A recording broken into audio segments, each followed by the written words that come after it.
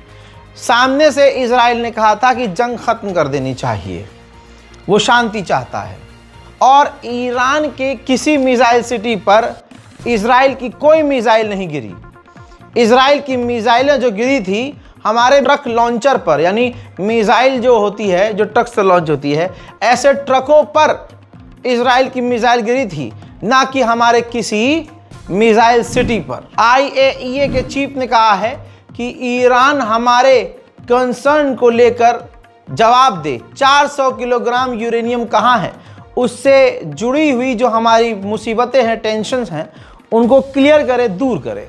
Donald Trump ने बिना sir पैर की बात ऑन एयर कहा कि अगर हम ईरान पर बमबारी न करते तो इजराइल से हमास की डील न होती। He was a mastermind who did a lot of bad things. He was the father of the roadside bomb that would blow up, and most of the people are great patriots, are great soldiers that you see without arms, legs, and lots of problems. He was the one. That was his way of saying we don't like you too much, and affected a lot of people. That started one. But I think very big was recently with the taking out of the nuclear weapon from Iran. When we blew those beautiful B-2 bombers, when they went into Iran airspace and they came out unscathed. I mean, the whole thing was the most beautiful military operation. They flew for 37 hours. We had everything. And they went into that and they bombed the hell out of it. And when we destroyed their nuclear capability, they no longer became the bully of the Middle East.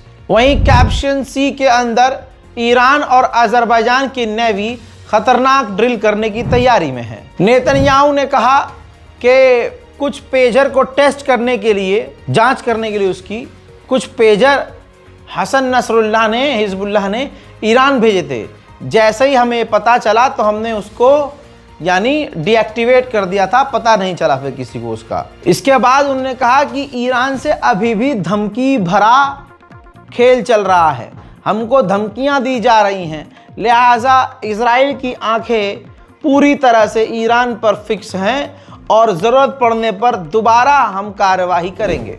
Iran के defence minister ने कहा है कि जो IAEA से deal हुई थी अब उसका कोई मतलब नहीं है। UN की पाबंदियों के बाद अब IAEA से सारी बात ख़त्म है, हम उससे कोई बात नहीं करेंगे। चाचा ये बात तो मैं नहीं, बहुत पहले कह दी थी जब आप लोग जा रहे थे कि हम IAEA से डील करने जा रहे हैं। ये बात तो रज़ा गराफ़ी ने पहले बोल दी थी कि बात ना कीजिएगा, ये कुत्ते के दुम हैं, लेकिन आपने सुनी नहीं। लेकिन अब वही बात कर रहे हैं आप जो बात पहले कही गई थी।